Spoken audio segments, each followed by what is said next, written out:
In this video, you're going to learn a bit about the Corvina grape and the wines of Valpolicella.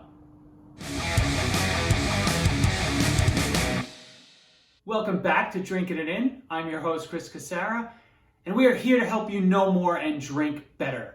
Today, we're continuing our wine basics series, and we are talking about Corvina. The Corvina grape, which is the majority of the basis for Valpolicella wines. So, let's talk about the grape. Corvina, grown mostly in northern Italy. It's a medium weight grape, so light end, heavy end, right smack in the middle. And from a flavors and aroma perspective, you usually get cherries and blackberries, some chocolate, maybe some cinnamon. And when you get some of the bigger Valpolicella Corvina wines, you can get that chocolate and kind of turn into a little bit of an espresso, a little coffee. So sounds good, right? We're going to start tasting, I think we're going to start tasting this wine. So Valpolicella, it's made up primarily of Corvina, and it can be 45 to 95% Corvina. And then there are a couple of other grapes that make up the blend, Rondinella and Molinara. I think Molinara is really becoming a thing of the past, so it's mostly Corvina and Rondinella, but majority Corvina, because that's what gives it the flavor. So I have two different Valpolicellas here today to taste.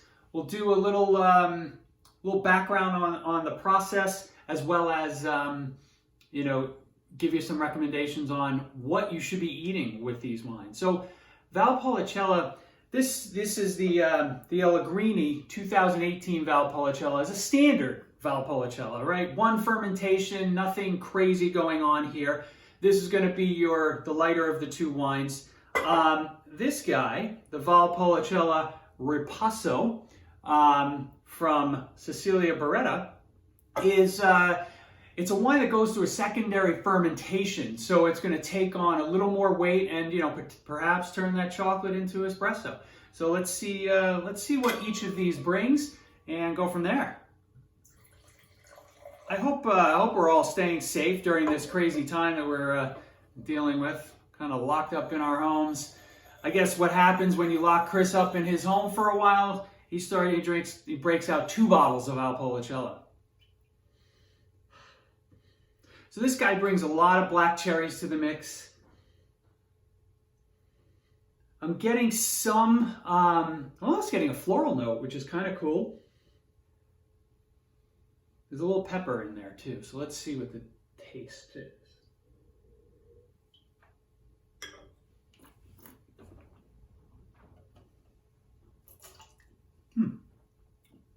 So, this wine is it's easy to drink. It's very friendly. I'm getting a little of, interesting, I'm getting a little menthol note along with a touch of chocolate, more like a cocoa. So this wine has a lot going on, and this is a 2018, and Valpolicella and Allegrini, in general, if you see any of their wines, like any of their Valpolicella wines, Allegrini is going to always be a winner. This one's no different. These were both opened yesterday, so they've had a little time to air out, but these wines, you don't really have to go through a lot of rigmarole to, decant or do anything silly like that.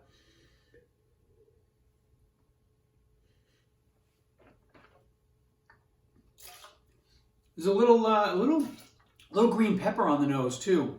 All right, interesting. There's a lot. That's a whole litany of different things. So there's a lot going on in this wine. Pretty complex for something that was just like 15 bucks. Okay, the Ripasso. So Ripasso in Italian just means repeat. So what happens is the winemakers will do a regular fermentation, just like they do with this wine, and then they have Amarone barrels, right? That have had Amarone wine in them for quite a while. When they dump that wine out, they keep all of the what's called the pomace in the barrel, and then they then they put in the Valpolicella wine, so it goes through a secondary fermentation, so they repeat the process, ripasso.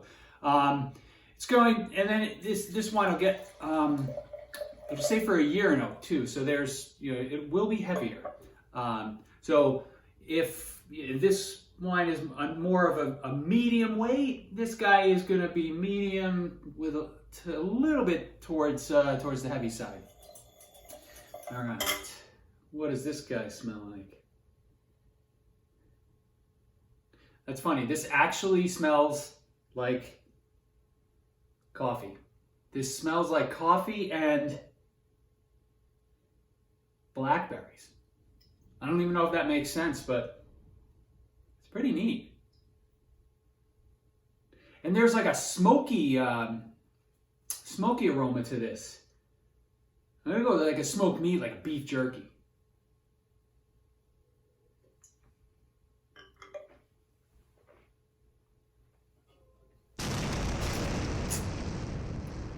Yeah, that's good. So that's nice. That coffee note, the smokiness goes away. That coffee note, lots of fruit, easy on the palate. It's not too heavy. Really good actually. Both of these are very reasonable. If I'm not mistaken, this is from Trader Joe's. This was from Safeway, so they're very well distributed.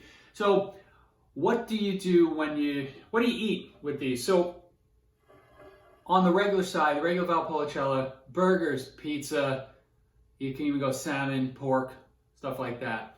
Ripasso is going to stand up a little better, so maybe if you want a bolognese, if you're going to have a mushroom risotto, this will be a better direction to go in, but either will work. And for some reason, I think I'm craving a burger all of a sudden. All right, hope you enjoyed this episode. It would mean a lot to me if you clicked like, subscribe, ring the bell so you get notifications that new episodes are out there.